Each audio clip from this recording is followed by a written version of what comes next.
அடுத்ததாக நம்முடைய சூழலியல் அறிஞர் ஐயா கோவை சதாசிவம் அவர்களை சிறப்பு சொற்பொழிவு ஆற்றுமாறு அன்போடு கேட்டுக்கொள்கிறோம். இங்கே எல்லாம்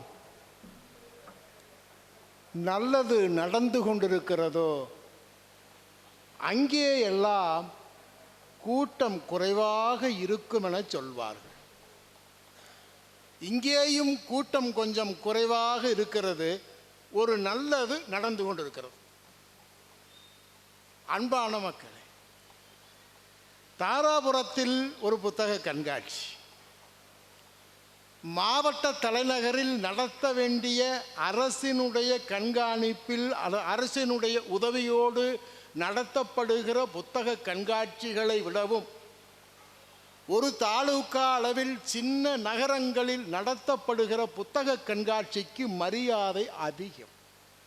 அப்படி மரியாதை மிக்க தாராபுரம் புத்தக கண்காட்சியில் அழகே தமிழே என்று தன்னுடைய தமிழ் மொழியை பற்றி உருக்கமாக அன்பு செல்வி அந்த அந்த பாப்பா நம் சௌமியா பாடுகிற போது உங்களுடைய முகத்தில் இருந்த மகிழ்ச்சியை பார்த்து நான் நெகிழ்ந்து போனேன்.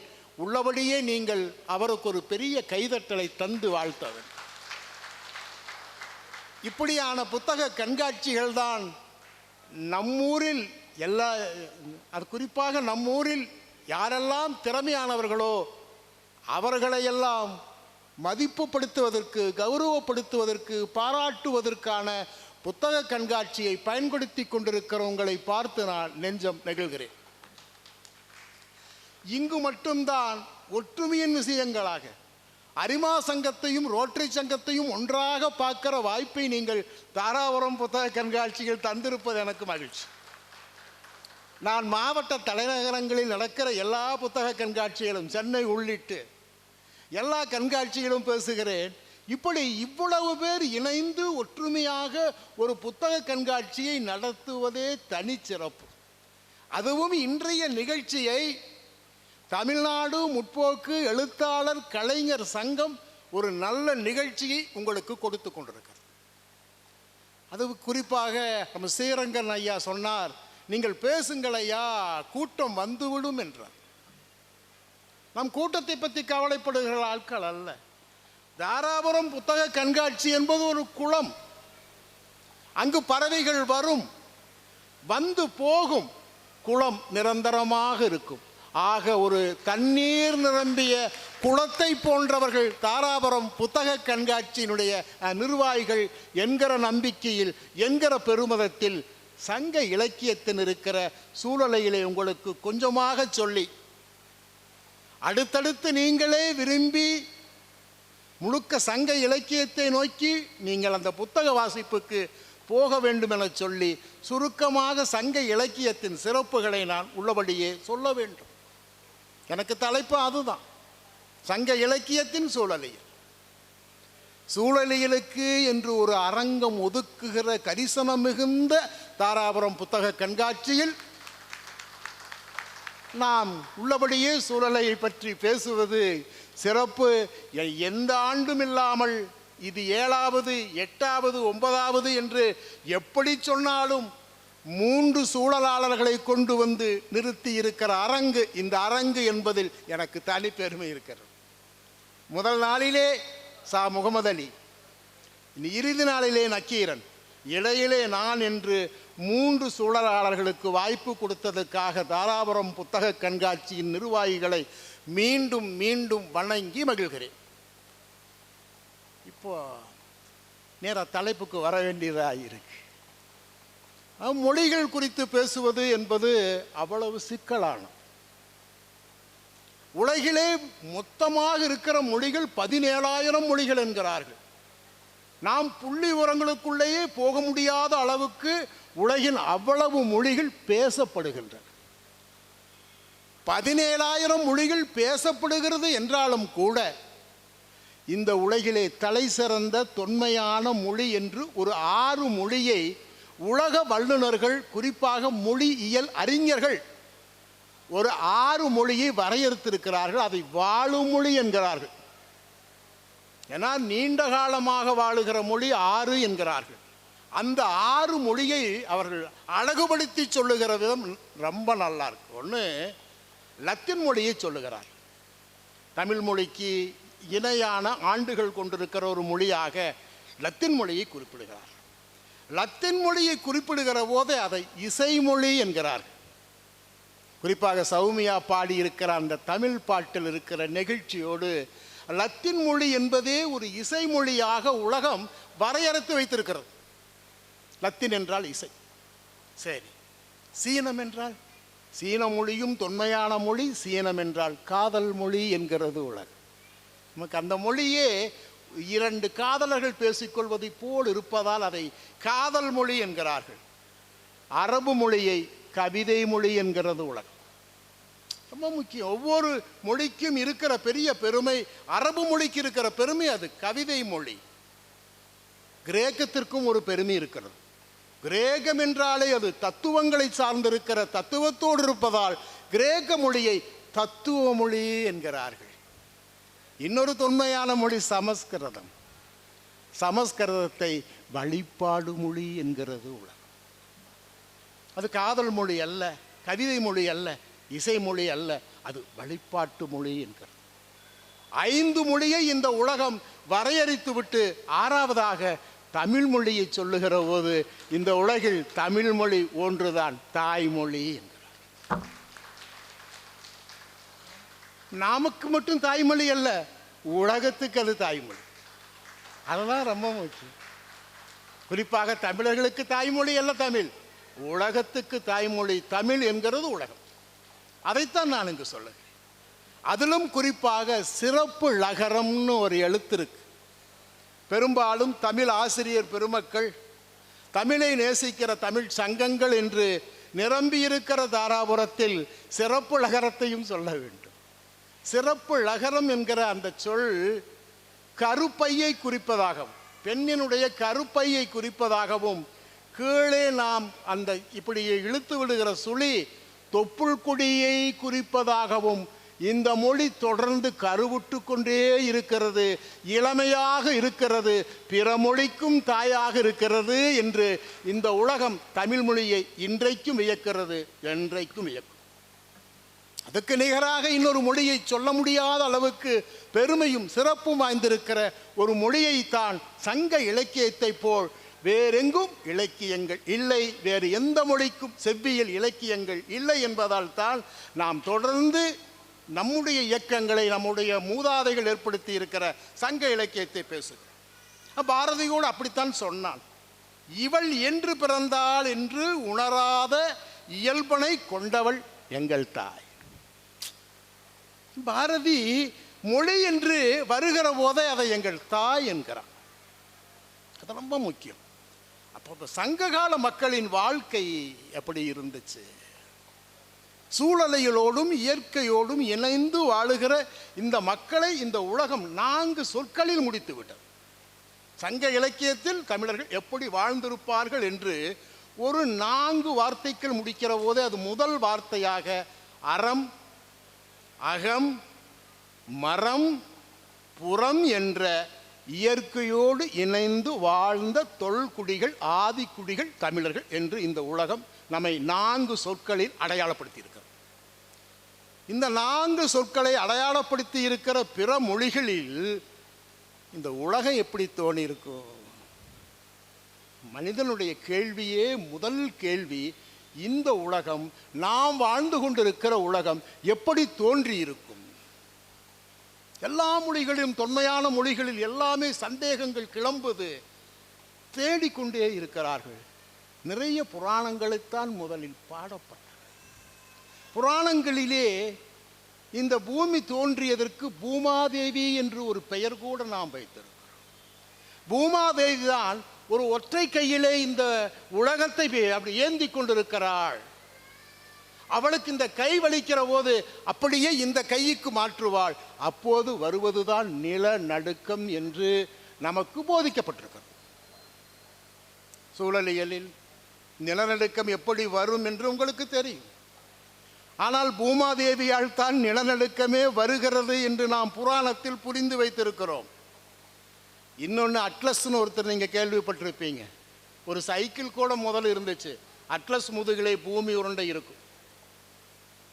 இந்த அட்லஸ் பூமி உருண்டையை நழுவு விட்டு விட்டால் பூமி எங்கோ போய் தூர விழுந்து விடும்.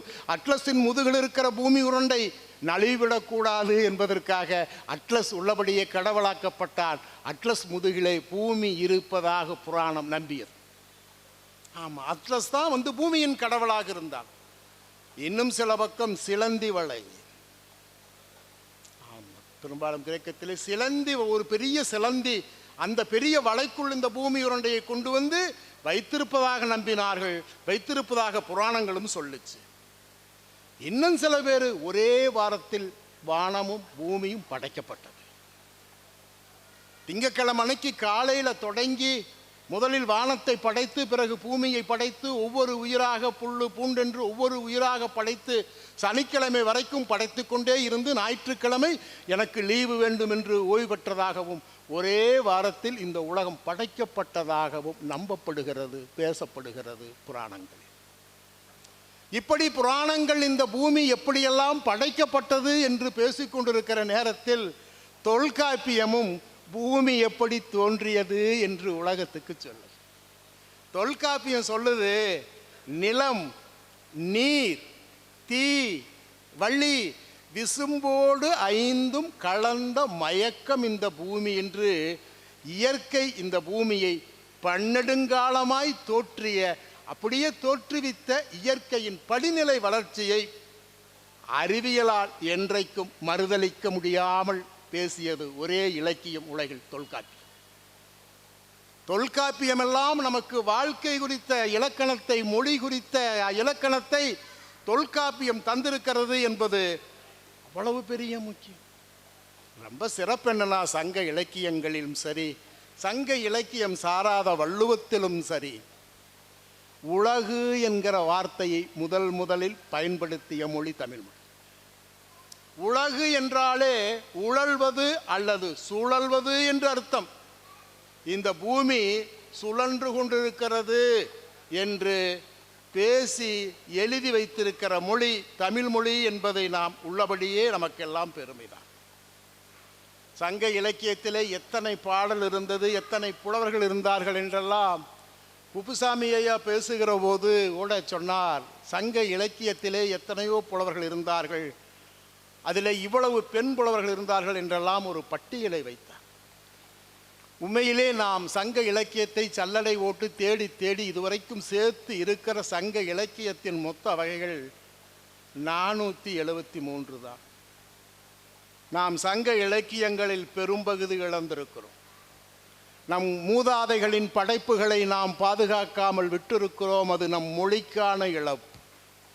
ஆமாம், பெரிய இழப்பு நமக்கு, மொழிக்கான இழப்பு. சங்க இலக்கியங்களை பாதுகாக்காமல் போயிருக்கிறோம். நாம் இதுவரையிலும் பாதுகாத்திருக்கிற சங்க இலக்கியத்தின் எண்ணிக்கை 473 தான்.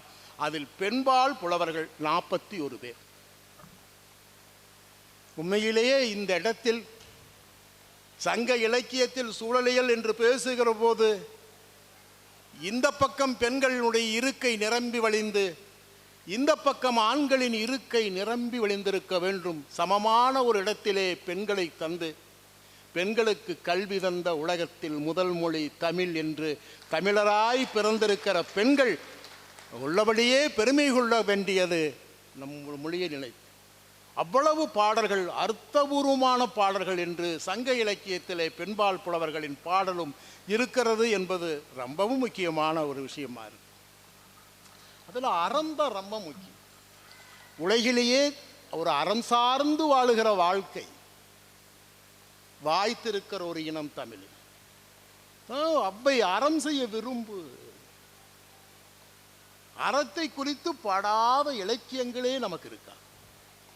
குறிப்பாக ஒருவர் நோயிலே கிடக்கிறார், எப்போது வேண்டுமானாலும் அவர் மடிந்து போகிற அளவுக்கு அவர் நோயில் பாயில் கிடக்கிறார்.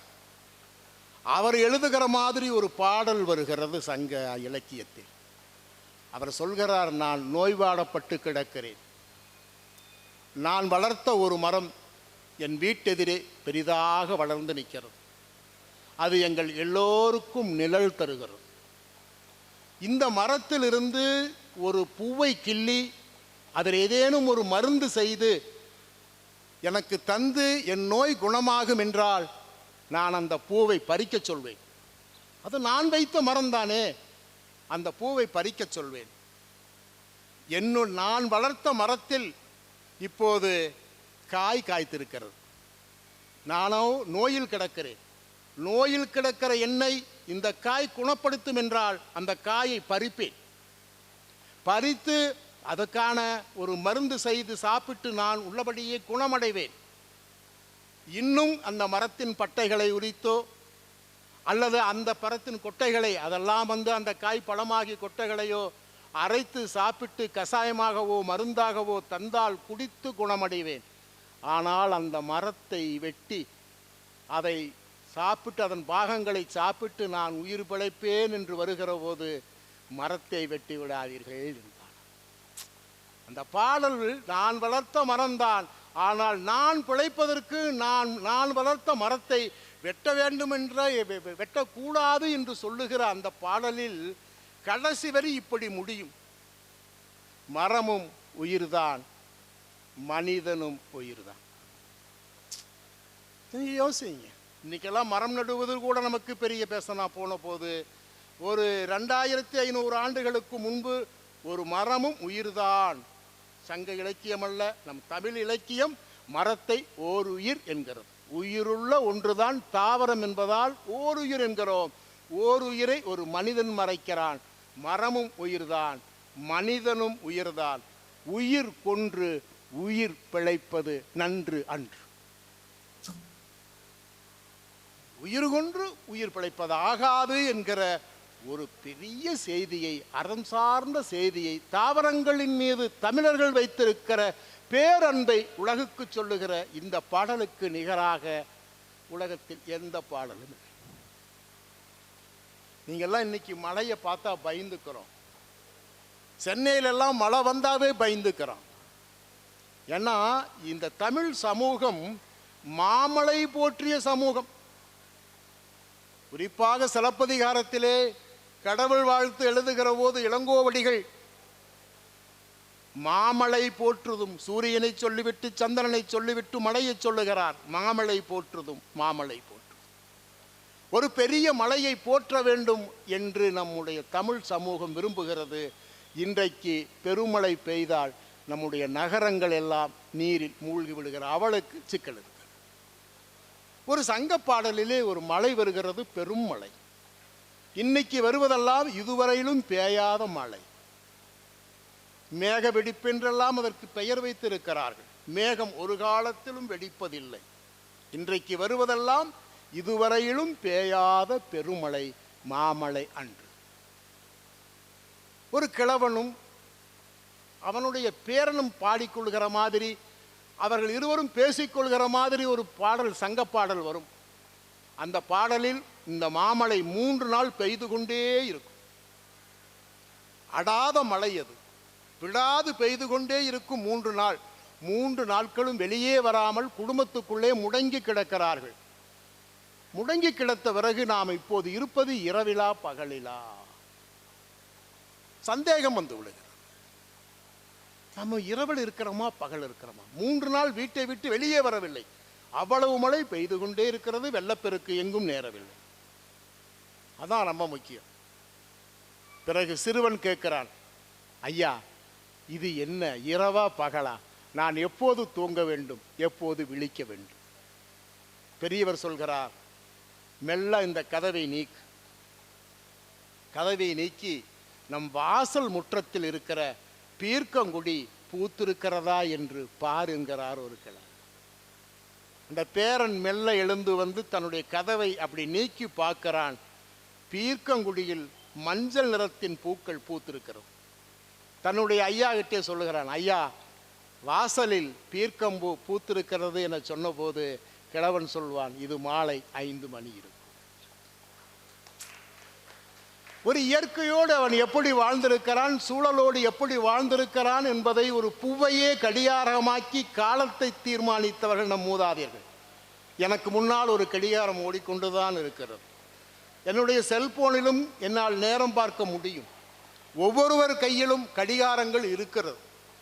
ஆனால் செல்போனில் ஓடுகிற நேரமும் எனக்கு முன்னால் இருக்கிற கடிகாரத்தில் ஓடுகிற நேரமும் உங்கள் கையில் கட்டப்பட்டிருக்கிற வாட்சியில் ஓடுகிற நேரமும் சரியான நேரம் அல்ல, அனைத்தும் பிழையான நேரம். மயில்சாமி அண்ணாதுரை உங்களுக்கு இதை விளக்கமாகவே சொல்வார். ஏன் இப்படி ஒரு பிழையான நேரம் ஓடுகிறது? ஒரு பூவை பார்த்து காலத்தையும் நேரத்தையும் சொன்ன ஒரு குடியில் கையில் கட்டியிருக்கிற வாட்சியெல்லாம் பிழைதானா? அதுவும் ஆனந்த் அம்பானி என்று ஒருவர் இருப்பார். அவர் அம்பானியின் மகன்தான். ஆனந்த் அம்பானி கையிலே கட்டியிருக்கிற கடிகாரத்தினுடைய மதிப்பு 301 கோடி ரூபாய். நபர்களை மயக்கம் போட்டு விட வேண்டாம். ஒரு கடிகாரத்துக்கு கூட 301 கோடி ரூபாய் செலவு செய்து உட்கருவிகளை எல்லாம் வைரங்களில் பொருத்தி ஒரு பெரும் கடிகாரத்தை கட்டுகிற வாய்ப்பு ஆனந்துக்கு வாய்த்திருக்கிறது. ஆனால் ஆனந்த கையில் ஓடுகிற கடிகாரமும் பிழையான நேரம் காட்டுகிறது. காரணம், இந்த காலநிலை மாற்றத்தின் பூமியின் சுழற்சியில் மாறுபட்டு இப்போது ஒரு நாளைக்கு 24 மணி நேரம் இல்லை. நீங்கள் மயில்சாமி அண்ணாதுரை வருகிற போது கேட்க வேண்டும், செயற்கைக்கோள்கள் ஏவுகிற போது எத்தனை செயற்கைக்கோள்கள் உலகத்தில் தோல்வியடைந்தன? இங்கிருக்கிற கவுண்டன் என்று எண்ணி விடுகிற போது எப்படி சந்திரனுக்கு போகிற செயற்கைக்கோளெல்லாம் தாறுமாறாக வேறு பக்கத்தில் விழுகின்றன என்றால் பூமியை விட்டு சந்திரன் விலகி போய்விட்டு பூமியின் உள்ளடக்கம் என சொல்லுகிற கனிம வளங்களை இந்த மனிதகுலம் 85% சுரண்டி கொள்ளுது. பூமி பொக்கையா இருக்கு, பூமிக்கு கணமில்லை. பூமிக்கு கணமில்லை என்பதால் அதனுடைய சுற்றில் காந்தப்புலன் என்கிற ஒரு இயற்கை அமைப்பு இன்றைக்கு தகர்ந்து போனதால் அது என்ன நேரத்தில் இருக்கிறது என்றே தெரியாது. நாமும் சூரியன் உதித்தால் பகல் என்று, சூரியன் மறைந்தால் இரவென்று சொல்லிக் கொண்டுதான் இனி போக வேண்டுமே தவிர ஒரு சரியான நேரத்தை நம்மால் இனி கணிக்க முடியாது. பஞ்சாங்கத்தில் மட்டும்தான் என் ராசிக்கு சந்திரன் 8ஆம் இடத்தில் இருக்கிறான். உங்கள் ராசிக்கு சந்திரன் 11ஆம் இடத்திலும் இருக்கலாம். சந்திரன் எந்த ராசியில் எந்த இடத்தில் இருந்தாலும் உண்மையான சந்திரன் பூமிக்கு பக்கமாக இல்லை என்பதை மயில்சாமி அண்ணாதுரை சொன்னால் நீங்கள் நம்புங்கள். இப்படி கால மாற்றத்தோடு நாம் இருக்கிறோம், காலநிலை மாற்றத்தோடு இருக்கிறோம். அவ்வளவு மாற்றங்களோடு நாம் இந்த பூமியை மாற்றி இருக்கிறோம். ஒரு 3000 ஆண்டு காலத்துக்குள்ளாகவே பூமியை இவ்வளவு மாற்றி இருக்கிறது மனிதகுலம் என்று நினைக்கிறதுக்கு எனக்கு ரொம்ப சங்கடமாக தான் இருக்கு. சங்க இலக்கியத்திலே எல்லா பாடல்களிலும் இருக்கிற அந்த நயம், அந்த அன்பு அவ்வளவு சாதாரணமானதல்ல. அதியமானை பார்க்க அவை வந்து கொண்டிருக்கிறார். அதியமான் போர்க்களத்தில் இருப்பது தெரியாமலேயே ஒரு சண்டையை நிறுத்த வேண்டும் என்று தூது வருகிறார் அவ்வை. அவ்வை தூது வருகிற போது அதியமான் ஊரில் இல்லை, அதியமான் கோட்டையில் இல்லை, களத்தில் இருக்கிறார். ஆனால் அவ்வை வருகிற போது அந்த சங்கப்பாடல் போர்க்களத்திலே அதியமான் இருக்கிற போது நீர்க்குளத்திலே வேளத்தை பார்க்கிறார். வேளம் என்றால் யானை என்று தமிழில் கூறும். படையை நடத்துகிற படை யானைகளுக்கு தமிழிலே வேளம் படை என்று அர்த்தம். வேளம் என்றாலே யானை, போர் செய்கிற ஆணை என்று அர்த்தம். அப்படி ஒரு போர் செய்த ஆணையின் தந்தங்களை வர்ணிக்கிறார் அவ்வை. அந்த வெண்ணிற தந்தை முழுக்க குங்குமம் போல இரத்தக்கரை படிந்திருக்கிறது. நாம் எப்படி ஒரு போர்ச்சூழலில் வாழ்ந்திருக்கிறோம் என்பதை அவ்வை சொல்லுகிற போதுதான் வெண்ணிற தந்தம் கொண்ட வேளத்தினுடைய அந்த இது பூர் ரத்தம் படிந்த சகப்பா மாறி இருக்குது. அப்படியே குளத்தில் குளிச்சுட்டு இருக்கு. எத்தனை பேட்டை குத்தி கிழித்திருக்குமோ தெரியவில்லை. தந்தங்களில் இரத்தக்கரை படிந்த ஒரு யானை குளத்தில் மூழ்கி குளித்து கொண்டிருக்கிறது. ஒரு வேளம் குளித்து கொண்டிருப்பது தெரியாமல் குருமார்கள், சின்ன குழந்தைகள் அந்த யானையின் மீது ஏறி விளையாடுகிறார்கள். சறுக்கு போல் ஏடுகிறார்கள். முதுகுக்கு ஏறுவது, சறுக்குவது. இதோ போர் செய்கிற யானை எத்தனை பேத்தை கோபத்தில் கொன்று குத்தி கொண்டிருக்கிற ஒரு யானை குழந்தைகள் விளையாடுவதை விட்டுவிட்டு தான் குளித்து கொண்டே குழந்தைகளை தன் மேனியில் விளையாட அனுமதிக்கிறது, ரசிக்கிறது என்று அவ்வை எழுதி கொண்டே வருகிறார். அதியமானுக்கு தகவல் போகிறது, அவ்வை உங்களை தேடி வருகிறாள் அரசரே என்று அவருக்கு தகவல் போனதும் அதியமான் சொல்லுகிறார், அம்மாவை எதற்கு இங்கே கூட்டி வருகிறீர்கள் களத்துக்கு? அவரை அங்கேயே இருக்க சொல்லி இருக்கலாமே. நாம் களத்தில் நடத்துகிற போரை அம்மா பார்த்து விடக்கூடாது. காரணம், தமிழ் இரத்தக்கரையை விரும்புகிறார். வருவது தமிழ் அல்லவா? தமிழுக்கு இரத்தக்கரை பிடிக்காதே. அமைதியை, அறத்தை விரும்புகிற ஒரு தமிழை போர்க்களத்துக்கு ஏண்டா கூட்டி வருகிறீர்கள் என்று ஓடி வருகிறான் அதியமான். ஓடி வந்ததும் தன்னுடைய வாளை பின்னாடி வைத்துவிட்டு ஒரு குழந்தையைப் போல் அவை இடத்திலே பேசி கொண்டிருக்கிற அதியமானை பார்த்து அவ்வை சொல்வார், அதியமான், அடே தம்பி, நான் நீர்க்குளத்திலே பார்த்தாய் ஆணையடா நீ. அவ்வளவுதான் பாட்டு. எந்த ஓமை அது? எவ்வளவு பலம் வாய்ந்த சண்டையில் ஆகிருதியான அதியமான் அவ்வையை பார்த்ததும் ஒரு குழந்தையை போல் குலைவதை காத்து அந்த நீர்க்குளத்தில் பார்த்த போர்க்கள யானையடா தம்பி நீ என்று அரவணைத்து கொள்ளுகிற ஒரு பெரும் காட்சியை, ஒரு பெண் ஒரு மூடுகிற சண்டைக்கு நாம் சமாதானமாக போகிற, சண்டையை நிறுத்தி சொல்லுகிற தூதுவராக இருப்பதையெல்லாம் தமிழ் இலக்கியம் பாடி பாடி மகிழ்ந்திருக்கிறது. தொடர்ந்து முழுக்க தமிழர்களுக்கு அறத்தை ஊட்டிக்கொண்டே இருக்கிறது என்பது ரொம்பவும் முக்கியமான ஒன்று. இன்னொரு பாட்டு எனக்கு ரொம்ப பிடிக்கும். அது நற்றிணையின் வருகிற 7வது பாடல். ரொம்ப முக்கியமான பாடல், நற்றிணையில் வருகிற 7வது பாடல். நீங்கள் அதை வாசிக்க வேண்டும். சூருடை நனந்தலை சுனை நீர் மல்க என்று அந்த முதல் வரி ஆரம்பிக்கும். அது வேறொன்றும் இல்லை, உனக்கு நதி எப்படி உருவாகிறது. ரொம்ப முக்கியா. வடக்கே கங்கை உருவாவதைப் போல் நமக்கு காவேரி உருவாகி வருவதில்லை என்கிற செய்தியை சங்க இலக்கியம் நமக்கு உணர்த்துகிறது. உனக்கு எப்படி இந்த நதி தண்ணி இழைக்குது? அது சொல்லுது, மலை இருக்கு, அரண்போடு இருக்கிற மலையில், மலை உச்சியில் புல்வெளிகள் இருக்கிறது. அந்த புல்வெளிகள் இருக்கிற அந்த காடுகளில் பெய்யும் மழை நீர் தான் சுனையாக ஊற்றாக சிறுகி சிறுகி வந்து அருவியாக பாய்ந்து சமவெளியில் நதியாக ஓடுகிறது என்று ஒரு நதி உருவாவதை ஒரு பாடலாக பாடியிருக்கிற இலக்கியம் தமிழ் இலக்கியம். இப்படித்தான் நதி உருவாகிறது.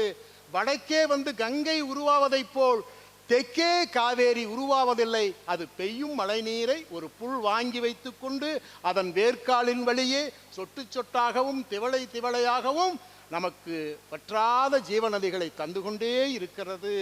இப்படியான அரணான மலைகளை, காடுகளை நாம் காப்பாற்ற வேண்டும் என்பதற்காகத்தான் குறிஞ்சி நிலத்தின் பாதுகாப்பு குறித்து நாம் திணையியல் கோட்பாட்டில் எழுதி வைத்திருக்கிறோம். இவ்வளவு முக்கியம். ஏரிகளின் பெயர்களெல்லாம் இங்கே எழுதி வைக்கப்பட்டிருக்கிறது. சூழலியல் அரங்கத்தில் வெறும் வாசிப்புக்கான இடமில்லாமல் ஏரிகளை பற்றி, குளங்களை பற்றி, ஏந்தலை பற்றி, கரணை பற்றி, குறிப்பாக பள்ளிக்கு கரணையை பற்றி எவ்வளவு நீர்வழி தடங்களுக்கும் நீர்நிலைகளுக்கும் தமிழில் எவ்வளவு பெயர்கள் இருந்திருக்கிறது. இந்த நீரை அவன் எப்படி கொண்டாடி இருக்கிறான்? அவனுடைய வழிபாட்டின் முதலில் வருவது நீர். எந்த பெண்ணாக இருந்தாலும் காலை 5 மணிக்கு எழுந்து தன் வீட்டு முற்றத்தின் வாசல் தெளிப்பான். அவள் நீரில் வாசல் தெளித்து விட்டுத்தான் அன்றைய வாழ்க்கையின் காலை வாழ்க்கை தொடங்கும். எந்த பெண்ணும் காலையில் விளக்கேற்றுவதில்லை, வாசல் தெளிப்பான். நீர்வழி பண்பாடு நம் பண்பாடு, நெருப்பு வழி பண்பாடு நம் பண்பாடு அல்ல. நீரோடு சார்ந்து நம் வாழ்க்கை. நாம் உள்ளபடியே கருவறையிலும் நீரில் இருக்கிறோம், கல்லறையிலும் நீரில் இருக்கிறோம் என்று மண்ணோடு மண்ணாக இருப்பது தமிழர்களின் வாழ்க்கை என்பதையெல்லாம் சங்க இலக்கியங்கள் பேசி, ஒரு நதி உருவாவதை பேசி, அமராவதி நதி குறித்தும் கூட சங்க இலக்கியம் பேசியிருக்கிறது. இது ஆம்பூர்ணை நதி தான். இது அமராவதி என்பதெல்லாம் ஒரு பாலி மொழி என்று சங்க இலக்கியம் நமக்கு உணர்த்துகிறது. இது மூணாறு என சொல்லுகிற மேற்கு தொடர்ச்சி மலையில் இன்றைக்கு இருக்கிற இடுக்கி மாவட்டத்திலே உருவாகி ஒரு காலத்தில் காவேரிக்கு பெரும் நீரை அளித்த மண் இந்த தாராபுரம் மண். சாதாரணமான மண்ணாக நீங்கள் எடுக்க வேண்டாம். வரலாற்றிலே தாராபுரத்துக்கு என்று ஒரு பெரிய இடம் இருக்கு. தாராபுரத்துக்கான இடம் என்பது சங்க இலக்கியத்திலே இருக்கிறது என்பதை நாம் உணர வேண்டும். அமராவதி பாலி என்றாலும் சமணர்களுக்கு வாழ்வு தந்த ஒரு இடம் தாராபுரம். போர்ச்சூழல் வேண்டாம், அமைதி வேண்டும். இந்த மக்கள் அமைதியாக வாழ வேண்டும், தொடர்ந்து கல்வி கற்க வேண்டும் என்று எண்ணி மூணாறு தொடங்கி இந்த தாராபுரம் பகுதிகள் முழுக்க, குறிப்பாக உடுமலை அந்த கொழுமம் வழியாக சமணர்கள் வாழ்ந்த தொல்லட்சங்கள் இன்றைக்கும் தோண்ட தோண்ட கிடைக்கும். இந்த மண்ணில் மட்டும்தான் மக்கள் வாழ்ந்ததுக்கான எல்லா தொல்லட்சங்களும் எங்கு தோண்டினாலும் கிடைக்கும். இந்த உலகத்தில் நீங்கள் வேறெங்காவது தோண்ட நினைத்து அங்கே தோண்டினால் அங்கே நீங்கள் தோன்றுகிற பொருளும் தமிழன் பயன்படுத்திய பொருளாகத்தான் இருக்கும். தமிழ் மக்களுக்கு அவ்வளவு தொன்மை இருக்கிறது. போன வாரம் கீழடிக்கு பக்கத்தில் நான் ஒரு நெல்லை வெளியிட்டேன். அந்த நெல்லுக்கு பேரு தில்லை நாயகம். நண்பர்களே, 2500 வருடத்துக்கு முன்பு நம்மிடத்திலிருந்து காணாமல் ராமநாதபுரம் மாவட்டத்தில், இன்றைக்கு இருக்கிற சிவகங்கை, ராமநாதபுரம் மாவட்டம், திருநெல்வேலி மாவட்டம் என்று 3 மாவட்டத்தில் மட்டும் விளைந்த தில்லை நாயகன் என்ற ஒரு நெல்லை 2500 ஆண்டுகளுக்கு பிறகு கீழடிக்கு அப்புறம் தோன்றுகிற ஒரு பானையில் நாம் கண்டுபிடித்து நம் நெல்லை நாம் மீட்டு அந்த நெல்லை பயிரிட்டு ஒரு பெண்மணி போன வாரம் எல்லோருக்கும் அமுது படைத்தார். நம்ம 5 விதமாக சாப்பாடு போட்டு வந்தவருக்கெல்லாம் ஒரு 2500 ஆண்டுகளுக்கு முன்பு கிடைத்த நெல்லை மறுபடியும் மீளுருவாக்கம் செய்ய முடியும் என்கிற மண் இந்த மண் என்பதற்கு போன வாரம் கீழடியில் நடந்த நிகழ்ச்சி ஒரு காரணம். அவ்வளவு நல்ல ஒரு ருசியான சாப்பாட்டை சாப்பிட்டவன். என்ன ஒரு அற்புதமான மண். நாம் பேசுவதற்கும் நமக்கும் பெரிய தொடர்பு இருக்கிறது. நாம் 3000 ஆண்டுகளாக தொடர்ச்சியில் இருக்கிறோம், நீட்சியில் இருக்கிறோம், அருந்து போகாத பண்பாட்டு தொடர்ச்சியில் இருக்கிறோம் என்பதற்கு கீழடி மட்டுமல்ல, தோன்றுகிற எல்லா இடங்களும் சாட்சியாக இருக்கிறது என்பதை நாம் பார்க்கிறோம். பாரு கழுகளை பற்றி, எருவை கழுகளை எல்லாம் பற்றி தூய்மை ரொம்பவும் முக்கியம் என சொல்லுகிற ஒரு மொழி தமிழ் மொழி. தூய்மையாளர்களை சிறப்பிக்க வேண்டும், தூய்மையாளர்களை பாதுகாக்க வேண்டும்.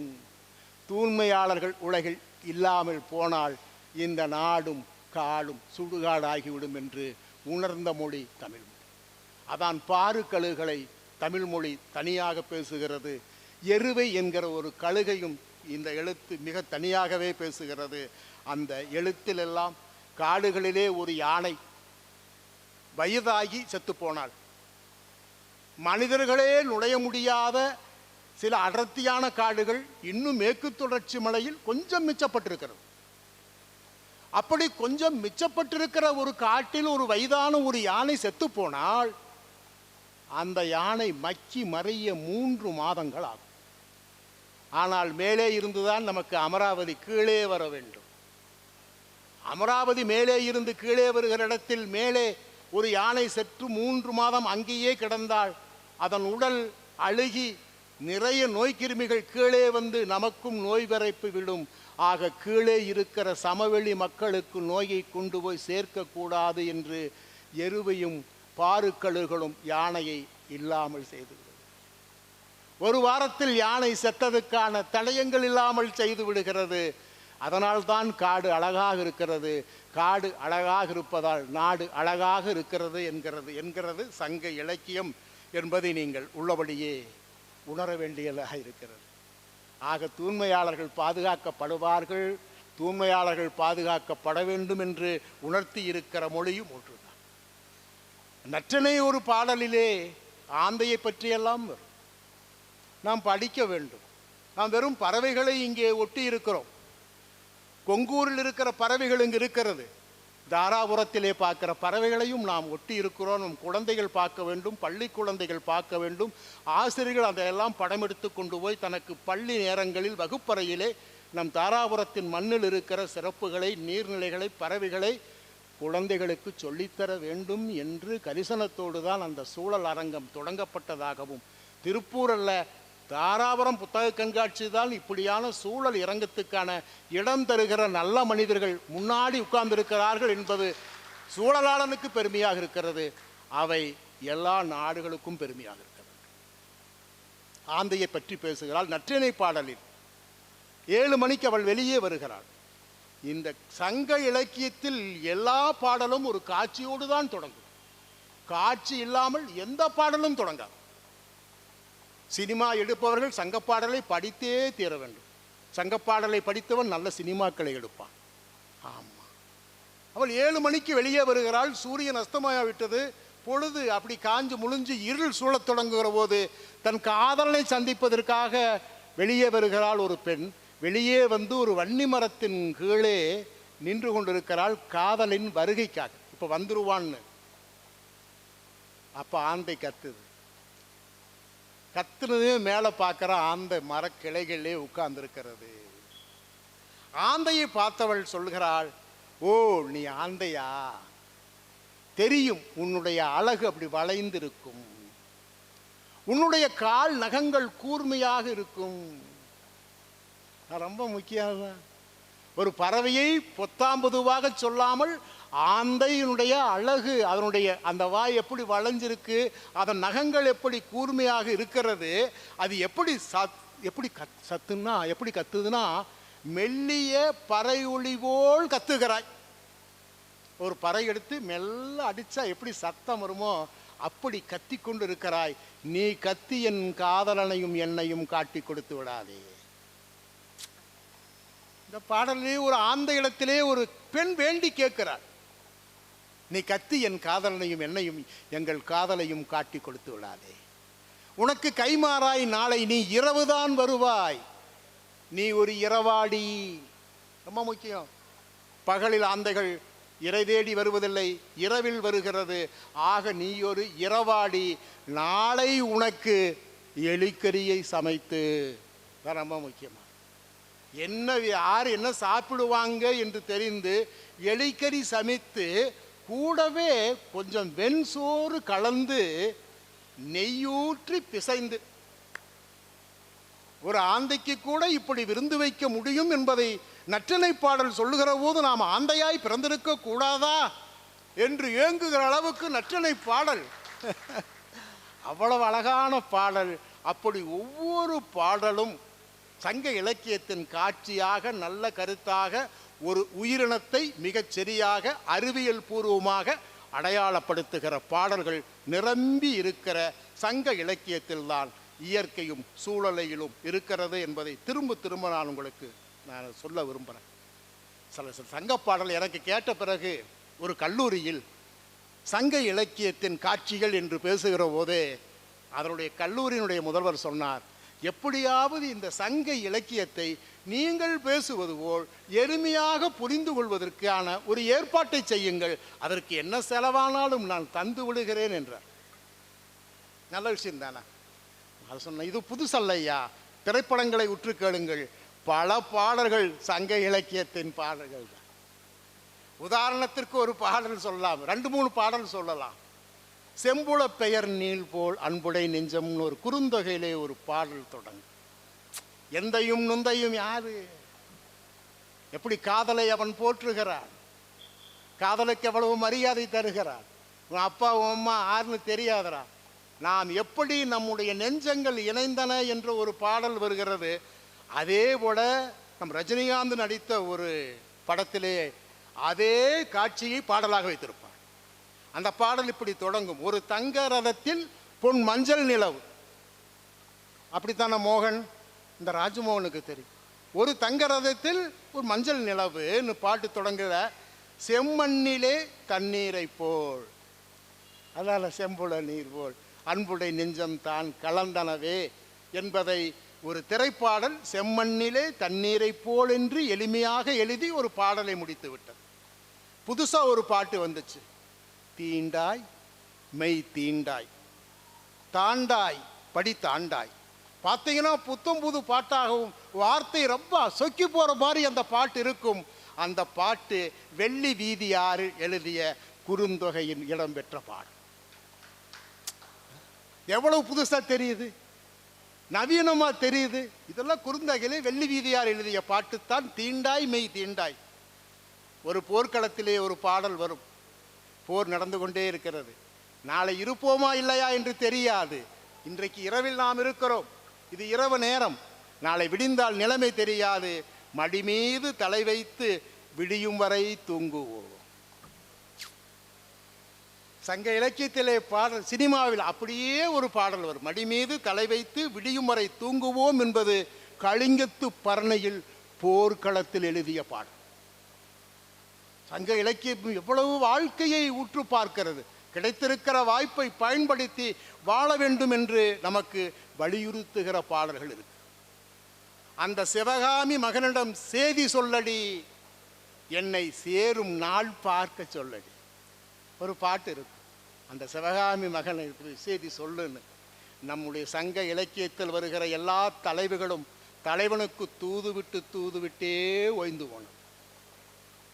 தலைவன் போய் தன்னுடைய எதையேனும் தேடி வருகிறேன், திரவியம் தேடி வருகிறேன், போர்க்களத்துக்கு போகிறேன் என்று போனவன் எப்போது திரும்புவான் என்று ஏங்கி ஏங்கி செத்த நம் பாட்டிகளின் வரலாறு சங்க இலக்கியத்தில் இன்னும் உயிர் மூச்சா இருப்பதை நீங்கள் மீண்டும் ஒரு முறை படிக்கவும்.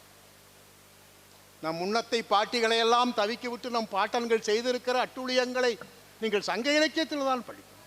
அதனால்தான் அவள் எல்லா இடத்திலும் தூது விடுகிறாள். அவள் தூது விடாத இடமே இல்லை. எதனிடத்திலும் தூது விடுவாள்.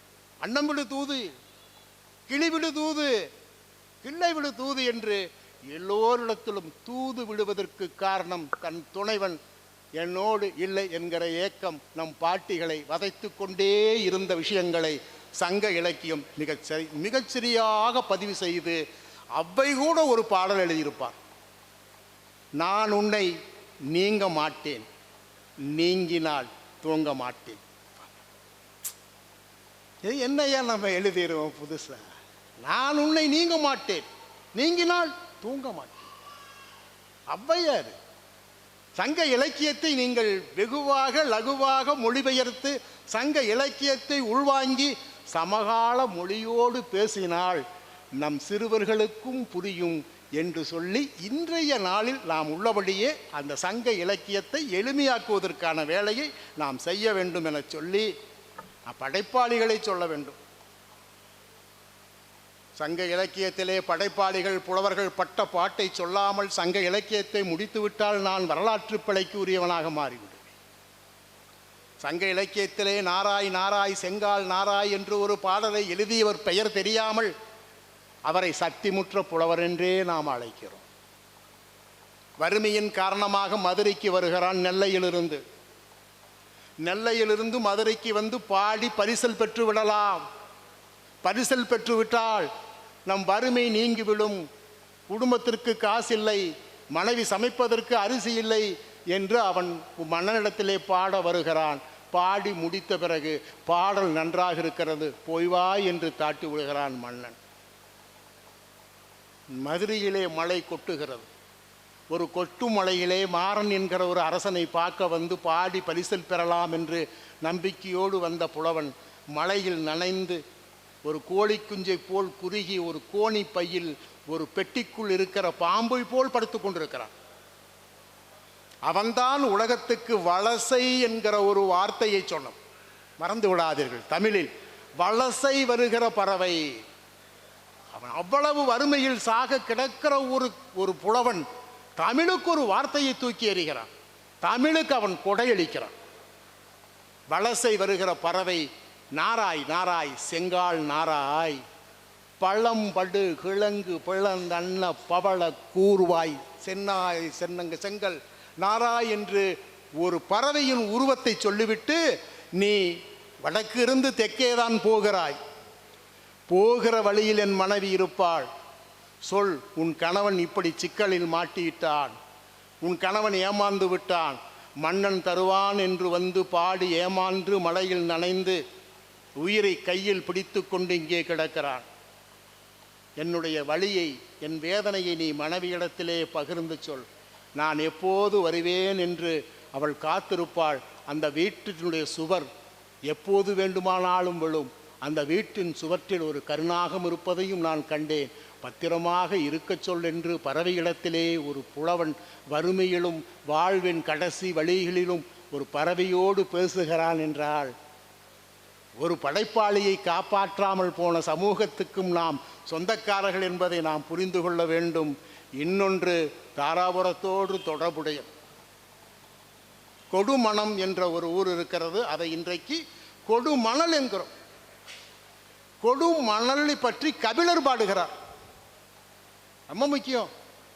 கொடுமணத்துக்கு கபிலர் வருகிறார்.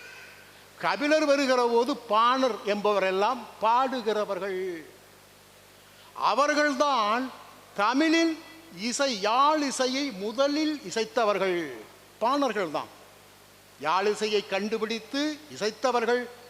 தன்னுடைய மனைவிமார்கள் பாடினியர்கள் ஆடுவதற்காக முழவு என்கிற ஒரு இசைக்கருவியை கண்டுபிடித்த இசை வல்லுநர்கள். அவர்கள் கொடுமணத்தில் வாழ முடியவில்லை. ஒரு இசைக்கருவியை கண்டுபிடித்தவர்கள், ஒரு இசைக்கருவியை மீட்டத் தெரிந்தவர்கள். ஒரு இசைக்கு ஆடுகிற பெண்ணுக்கும் ஒரு இசைக்கிற ஆணுக்கும் அவர்கள் எந்த சம்மானமும் தர முடியாமல் ஒரு ஏற்றுமதி நகரமான, தொழில் நகரமான 2400 ஆண்டுகளுக்கு முன்பு கொடுமணலில் இருந்து அவர்கள் வறுமையில் இருக்கிற போது கபிலர் வந்து சொல்லுவார், இங்கே இருக்காதே, இங்கே இருந்தால் தொழில்நகரத்தில் இசை கேட்கிற, பாடல் கேட்கிற, ஆட்டம் பார்க்கிற மக்கள் இல்லை. அவர்கள் ஏற்றுமதியிலும் பணம் சேர்க்கிறதிலும் துடியாக இருக்கிறார்கள். இங்கே இருந்து உடனடியாக நீ கரூர் போ, அதுவும் தாராபுரத்தின் வழியாக போ. எவ்வளவு முக்கியமான ஒரு படைப்பாளியை நடந்தே பந்தர் என்கிற அந்த மன்னனை பார்க்க கரூருக்கு போய் அவன் இசை மீதும் பாடலின் மீதும் ஆடலின் மீதும் அக்கறை கொண்டவன். அவனிடத்திலே பாடு, அவனிடத்திலே உன்னுடைய முழவை, அவனிடத்திலே உன்னுடைய ஆளிசையை நீ இசைத்து அவனிடத்திலே கொஞ்சம் பணத்தை வாங்கி கொண்டு வந்து இந்த கொடுமணத்தில் நீ வாங்கியிருக்கிற கடனையெல்லாம் கட்டிவிட்டு கடனோடு வாழாதே, கடனோடு வாழுகிற கலைஞன் நொந்து நொந்து சாவான். ஒரு கலைஞன் சாவது என்பது கலை சாவதற்கு நிகரானது. ஒரு புலவன் சாவது என்பது தமிழ் சாவதற்கு நிகரானது. தாராபுரத்துக்கு அப்படியான பெயர்கள் இருக்கிறது. சங்க இலக்கியம் என்பது ஏதோ கனவில் வந்ததல்ல. நம் காலடி சுவடுகள், நம் பாட்டனும் பாட்டியும் நடந்த காலடி சுவடுகள் கரூர் மட்டுமல்ல தாராபுரத்திலும் பதிந்திருக்கிறது என்பதைத்தான் நாம் திரும்ப திரும்ப சொல்ல வேண்டியதாக இருக்கிறது. இன்றைக்கு நவீன சமூகம் விலங்கியல், தாவரவியல், பறவையியல், உயிரியல் என பல்துறைகளின் வழியாக கற்றுக்கொள்ளும் அறிவை ஓர் பண்பட்ட வாழ்வின் மூலம் நமது மூதாதைகள் நமக்கு உணர்த்திவிட்டு போயிருக்கிறார்கள் என்பதை சங்க இலக்கியமும் அதன் சூழல் வாழ்க்கையும் நமக்கு சொல்லி இருக்கிறது. அன்பான நண்பர்களே, பண்பு என்கிற ஒரு வார்த்தை தமிழிலே இருக்கிறது. பண்பின் பொருள் மூதாதைகளை மதிப்பது, இளையோர்களை வளர்ப்பது. தாராபுரம் புத்தக கண்காட்சியில் நீங்கள் அதைத்தான் செய்து கொண்டிருக்கிறீர்கள். மூதாதைகளை மதிக்கிறீர்கள், இளையவர்களை பாராட்டி வளர்க்கிறீர்கள். இந்த இடைப்பட்டு இருக்கிற நீங்கள் செய்வதுதான் தமிழ் பண்பு. இந்த பண்பை நீங்கள் 100 ஆண்டுகள் கடந்தும் புதியவர்களை வளர்த்தி வழி வழியாய் இங்கே புத்தக கண்காட்சி நடத்துகிற புதிய தலைமுறையை கருணையோடு காப்பாற்ற வேண்டிய கடமையை உங்களுக்கு காலம் தந்திருக்கிறது. காலம் கொடுத்த கடமையை நீங்கள் நிறைவேற்ற வேண்டும் என்று கேட்டு, மாறியிருக்கிற பிரயாண காலத்திலும் நாம் சரியாக பேசியிருக்கிறோம் என்கிற நம்பிக்கையோடு நான் உங்களிடத்திலிருந்து விடைபெறுகிறேன். வணக்கம்.